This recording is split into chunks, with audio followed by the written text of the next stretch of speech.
Secret level and Bladeguard enjoyers, welcome back to the channel. This is Sprues and Studs, and today we have a very highly anticipated action figure to review, or figures to review. I am shocked that I did not even get a chance to comment on the announcement of these secret level action figures in a preview video like I normally do, because these figures have already burst onto the scene like a drop pod that has landed onto our doorstep. In order to prevent this video from going too long, we are first going to be focusing on two action figures, the first one being Lieutenant Titus, and the second one being the Bladeguard veteran Levantus. And then we are going to be taking a look at Titus as well as the second Bladeguard veteran Torvald in a second review video after this one. So let's get to the review. I am going to touch upon the movement really quickly with these two action figures, in that, well, if you have any other JoyToy action figures, these guys do move exactly like them. And it is completely safe to say they have zero inhibitions of movement. When you articulate these action figures, the movement is quite fluid, but there is a nice little stiffness, which I like,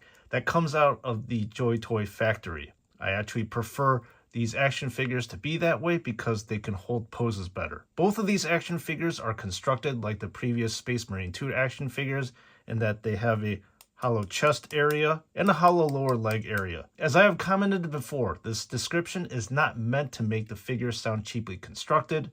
In fact, they are both constructed very well in general. Moving on with Titus and starting with the noggin area, you can clearly tell that Titus has been awarded some laurels of victory that he did not have in the Space Marine 2 video game. The gold of the laurels are unfortunately not shaded, and in fact, none of the gold areas seem to be shaded on the rest of this action figure either. Anyway, when you open up the helmet, this version does not come with any LEDs, but at least that there is a slot to fit the LEDs. Titus's bare head has some nice touches that were given to it, with the addition of highlights on the hair. He also appears to be a little bit more lively because JoyToy decided to put some male rouge on his cheeks. However, I think that the eyeliner is a bit too long with this right eye over here. Just like the other versions of Titus, these pauldrons have some nice gold outlines on it which really pop against the blue of the armor. Speaking of which, the blue of the armor matches the darker blue of the collector's edition of Titus, and this is the blue color of the OG version of Titus that came out. The left pauldron has a nicely screened U, and this version of Titus also has a little bit more flair,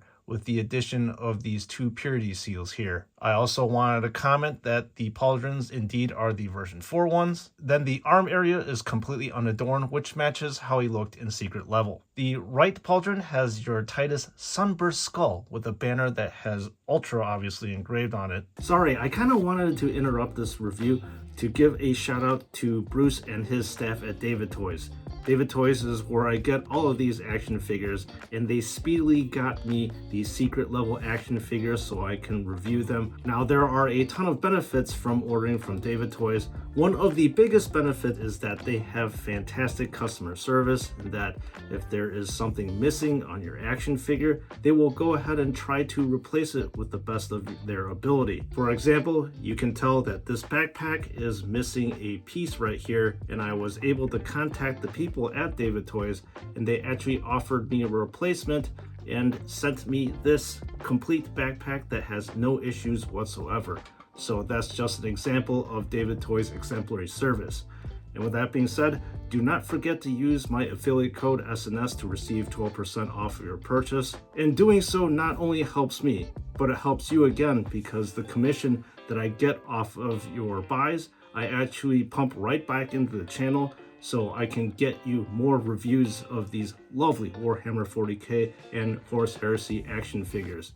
And now, let's get back to the review. The chest is dominated by a wing-skulled Ultramarine symbol, and as I stated earlier, there is no shading in this area either, but then again, the original Titus figure looked like that too. Now, the waist area from the front does not look like it has that much going on with it, with the exception of this brown belt and the iron halo skull buckle. Moving on, the tattered cloth of Titus has now been replaced by a fancier, cleaner tabard. There's some really nice texturing on it, as well as some deep shading in the recess of the cloth, and this is likely the area that has the most detail by far. Titus then possesses two tassets on the side, with one that holds a combat knife which is completely functional, in that you can opt to have the knife sheathed like this. One thing I like about the tassets is that they have a very distinct gold border on them. Then this holster is attached to the tasset on this side, which kind of sucks because I like to attach and detach these accessories. I'm really not a fan of how these tassets attach due to them feeling a bit flimsy. I really wish that JoyToy would just stick with ball and socket joints for everything on the waist area. Then on the back, the pouches and the frag grenades are attached by the aforementioned ball and socket joints, as I am demonstrating to you right now. This bone pendant, however, is not attached by a ball and socket joint. Finally, the legs have a decent amount of shading that are located on the edges of the armor panels, which is a tasty touch. However, most of the legs remain a bit barren,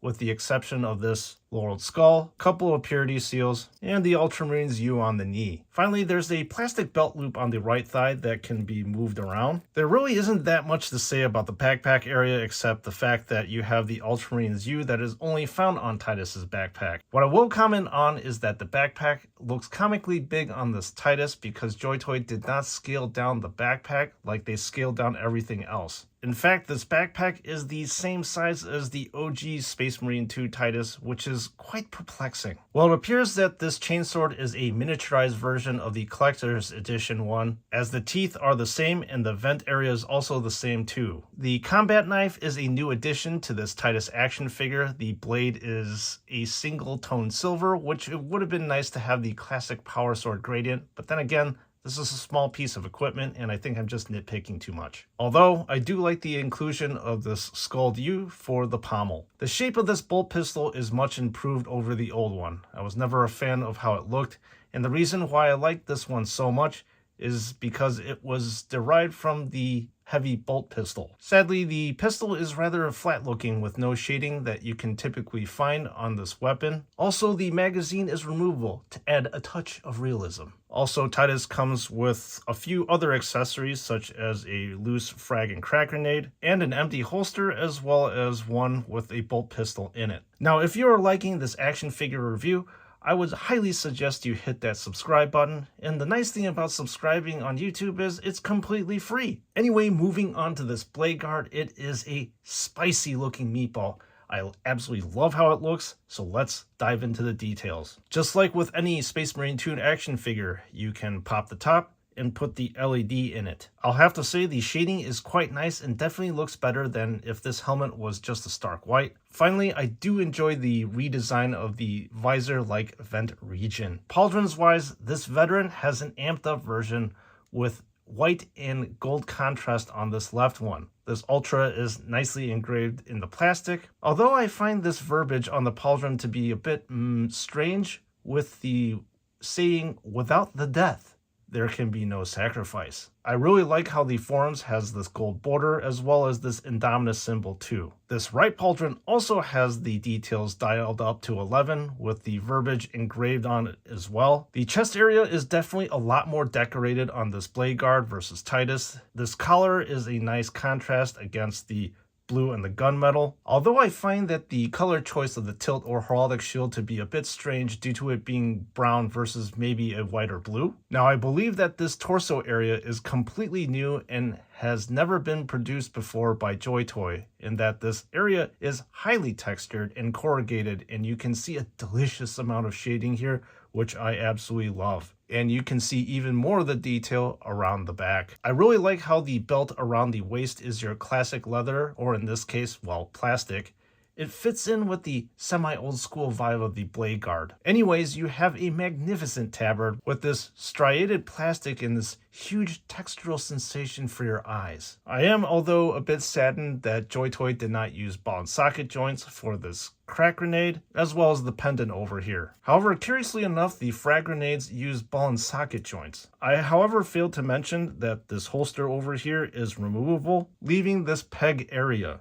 Now, I'm not exactly sure what you would attach in this peg area, but like I said, it is removable. The thigh areas remain rather plain, but below that area you get a burst of color with these golden decorations above the knee and the various icons that are over here and over here as well. I think the gold outlining at the bottom further spices up the area too. The backpack area for the most part mimics Titus with a couple of differences.